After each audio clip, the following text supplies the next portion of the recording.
that considered all of this new holistic health and integrative health and complementary and alternative medicine, as it was all called. Oh, it was all considered nonsense and hogwash.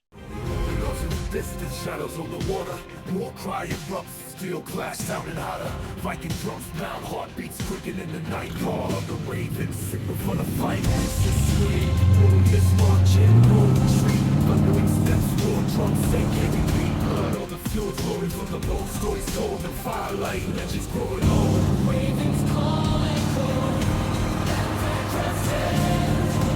drums of war detain no place to pretend.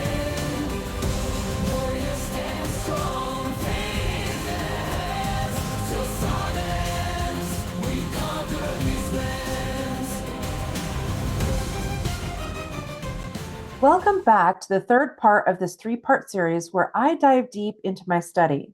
Now, if you have not seen my last two videos, I encourage you to go back and watch the first part and the second part. Although the first part was kind of boring and I thought maybe I should repost it, maybe I should redo it. I don't know. Maybe I will go in depth, but definitely check out my second video in this three-part series.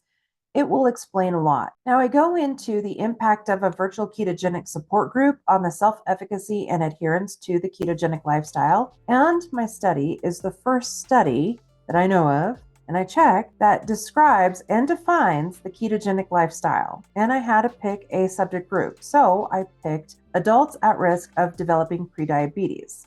Now, in my last two videos, I explained why I couldn't use metabolic syndrome, which was my first study that I wrote and it was rejected. And then my second study, and then my third study, because it kept on getting rejected. And I explain it all in my first two videos, but it's finally published. And now you can find my study in ProQuest. Just search for the ketogenic lifestyle, or you can also type in adults at risk of developing prediabetes, and it should pop right up. It was just published in January. And when I first started my whole medicine journey back in 2009, I was very sure that health and nutrition were interconnected. And I knew this from a very basic level. Everything around us, how we ate, how we slept, our friends, everything that we did, even the way we moved, all influenced our health and well-being. I was sure of this, but I was unsure of how to prove this, especially to all of these healthcare professionals that I ran into all the time that considered all of this new holistic health and integrative health and complementary and alternative medicine, as it was all called. It was all considered nonsense and hogwash. I had a tough time going through medical school. And it seemed like every corner that I turned, there was another medical professional just standing in my way, calling me an idiot. In fact, while I was trying to finish my master's degree, I was told by my university's director that nutrition had no place in healthcare. Now, this was back in 2011.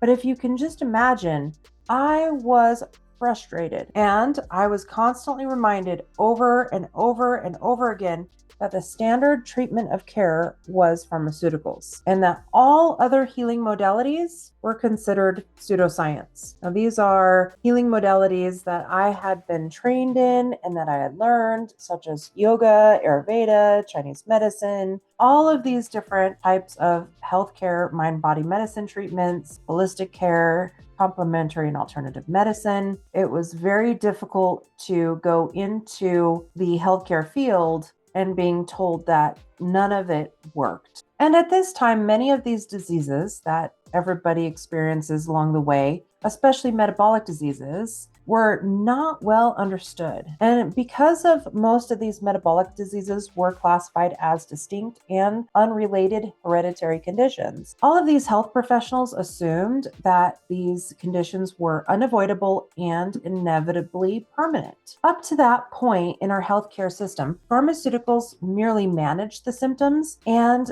the patients were left with no other options but to live with their disease and then eventually die from their disease.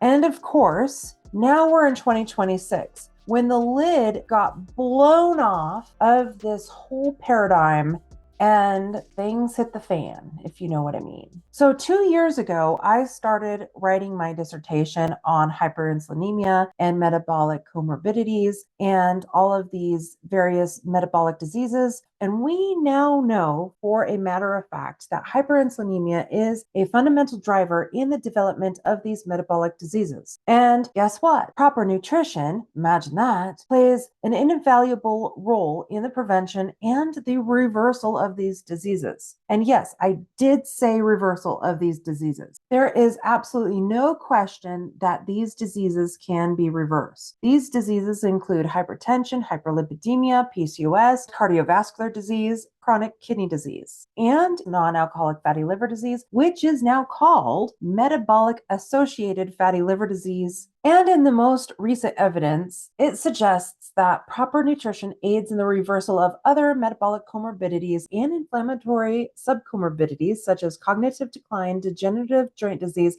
macular degeneration, even neurodegeneration, and mitochondrial dysfunction. Yes, that's a tongue twister. And here I go. Say that 5 times fast. And we have now thousands of anecdotal stories of people managing their metabolic conditions using a ketogenic style diet. And those who have embraced the ketogenic lifestyle have not only prevented the progression of their disease, but completely reversed it as well. However, I did notice while I was writing up my study that a lot of people have a hard time sticking to the ketogenic diet, let alone the lifestyle. And this is why I decided to explore how a virtual ketogenic support group influences individuals adhering to the ketogenic lifestyle, and why I chose a ketogenic lifestyle Facebook group. And this is where I left off from my last video. How do we fix adherence? And this is the fundamental problem that I address in my study. I first want to start out with the obvious. The Facebook group provided its members with accountability, which was critical to everybody's success. Being accountable meant that there was external pressure from peers by knowing that someone would ask about their progress, and also emotional reinforcement. Peers would celebrate wins and process setbacks, as well as a shared identity. All of the people in the Facebook group shared an identical identity. They would be part of this online community, and they felt like they could share all of their progress, all of their setbacks, all of their wins, and all of their fails. And over time, something incredible happened. The members had a mindset shift. This mindset shift was a blatant switch where they finally had reached acceptance and they were confident enough to be just matter of fact about it. And they broke away from their old mindset by submersing themselves into a completely different mindset. This shift appeared to be a critical turning point in the development of strong self-efficacy and sustainable adherence. And then I noticed something interesting. There was a lifestyle integration cycle that was happening. It was a very distinct and it wasn't subtle, but it would have been hard to notice if I wasn't submerged into the entire group. The lifestyle integration cycle is a model that describes how participants progress from their initial motivation through sustained behavior change during this mind shift. Now, this cycle has 7 distinct phases. The first phase is motivation, and it is triggered by an external factor, such as maybe a health scare, or maybe a family member had a health scare. Something sparked that motivation, which then in turn sparks enthusiasm, which is the second phase.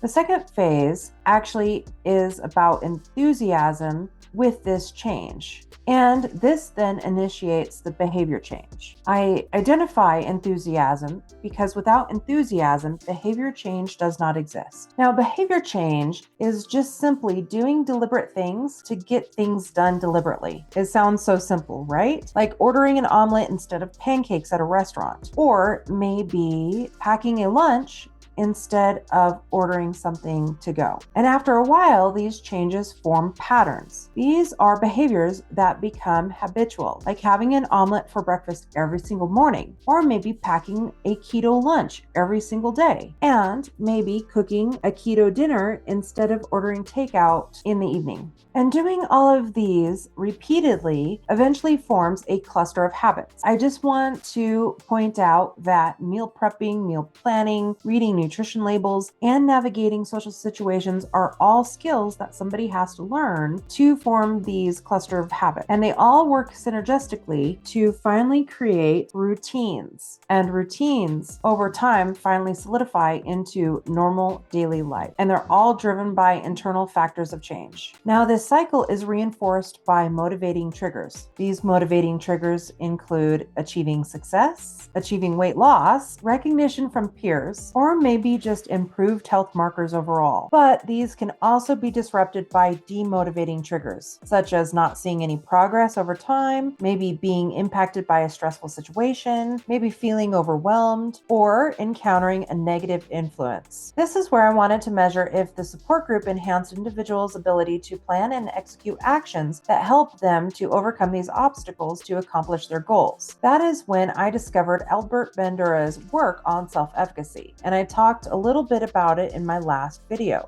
So if you're curious about his work, please check out my last video. But it came to no surprise to me that this group did foster self-efficacy in its members. First, through what is called inactive mastery, participants revealed that they experienced success, such as weight loss and improved health markers, and that not only reinforced their belief that they could make meaningful changes, but it motivated them to continue forward with the ketogenic lifestyle. Second, through what is called vicarious experiences, individuals gained self-efficacy by observing others' trials and tribulations and even triumphs. Third, through what is called verbal persuasion, such as encouragement, support, celebration of milestones, all helped the participants believe in their own abilities to achieve success. I finally want to talk about the most vital experience, which is positive and emotional states. Individuals learned to overcome their challenges and manage their cravings, and they celebrated emotional breakthroughs. And without these emotional breakthroughs, they would suffer. And without these emotional breakthroughs, their success, their achievement, their self-efficacy would all falter. And interestingly, participants with longer adherence to the ketogenic lifestyle not only took on the mentor role, but they also consistently demonstrated higher self-efficacy in themselves and therefore mentoring others within the group. Now I want to dive deep into skill stacking, which was part of the success. Participants acquired and layered multiple skills over time. That's just what they did. And others achieved these skills by learning vicariously through their peers. Skills such as counting macronutrients, meal planning, meal prepping, things like that. Even identifying hidden carbohydrates and unwanted ingredients within the foods that they were previously eating. And most importantly, they navigated various social situations and problem solved through those. This was especially important when confronting negative influences that tried to derail their progress. In fact, I noticed this quite often. The participants in the study would describe encountering some sort of negative influence in their life. So I had no choice but to document all of it and subcategorize them into 3 separate categories. The first group was easy to identify. These were the negative actors who tried to actively sabotage the participants' progress. I called them the saboteurs. This was the crabs in the bucket. These were the people in the bottom of the bucket, and they would intentionally pull people down into the bucket again because misery loves company. And if you cannot escape my hell, neither can you. And the second group I called the enablers. But my MIDI did not like this term because this was indicative of addiction. And because in this medical paradigm that we're currently living in, food is not addictive. Now, you and I, if you've been following my channel for any time, or if you've been following the ketogenic diet or lifestyle for any length of time, you would know that certain foods are absolutely addictive. In fact, I know somebody who worked for the industry who intentionally made food addictive. But according to the medical paradigm as we are experiencing it in 2026, Food isn't addictive. So I could not label these people enablers. I had to come up with a different term. So after a long process of figuring out what I should call these people, I finally called them underminers. It really doesn't describe too much about what they do, but it describes better than some of the other terms that I used. Enablers are the best term for this. That aside, we're going to call them underminers for now, because that's what I had to call them in my study. And conversely, I found a subgroup that I ended up labeling as a whole different group, because this group needs its own attention. These were the antagonists. I call them that because they were quite evil. Very evil. These were the negative actors who tried to convince the participants that the ketogenic lifestyle was not the correct approach to losing weight. And this was not the right approach to becoming healthy, because you're doing it wrong. These were the people that sat there and would vilify and chastise for their ketogenic diet. Now, participants learned to navigate these influences through establishing boundaries, selective disclosure, and lots of support from the Facebook group. Now, I know that my study had a lot of limitations that I know the non-keto community will pick apart. I just know that. First, in the grand scheme of things, this was a very small study. Only 15 participants, a very, very small single group, and my findings would then not be transferable to other virtual ketogenic support communities. And this study was only 6 weeks of observation, which is really short. It is too short to capture long-term group dynamics. And I do have to say that the data was all self-reported. Because the data was self-reported, it is subject to what is known as recall bias, or the inaccuracies of how the participants described their experiences, because it's all subjective. With this, I do want to mention that my committee was still not convinced that the ketogenic lifestyle was an effective strategy for preventing and managing prediabetes. Even until the very end, they still insisted that better management strategies for prediabetes exist, ones that use a combination of pharmaceuticals and caloric restriction. And at this point, I had realized I could not convince them otherwise. I just had to play their game, and I had to play by their rules to win. And indeed, I won. I got my study published, and my study was the first to identify the ketogenic lifestyle. And I did put in my study that these comorbidities have the potential to be reversed. I had to play with the words there. But after a long, arduous process, I won. This gal won. I do plan on investigating the lifestyle integration cycle more, as it is a theoretical framework for behavioral interventions, especially aimed at metabolic disease pathways, because we now know that metabolic diseases are all integrated and they're all driven by hyperinsulinemia. And because we know that prediabetes and its associated comorbidities continue to affect millions of Americans, hopefully we will see a decline now that things are changing finally. The need for accessible evidence-based interventions remains critical. So there you have it, folks. Thank you so much for joining me. This was a long process, and I finally got it done, and I'm finally happy. I need to go get more coffee because I drink a lot of coffee. Anyway, everyone, Lika Till. Goal! Ravens call echo, battle cry crescent. Drums of war dictate, no place to pretend.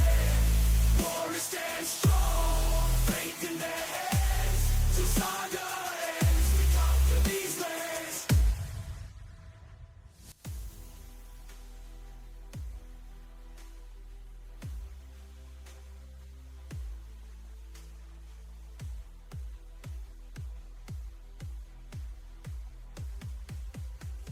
I felt a little piratey today.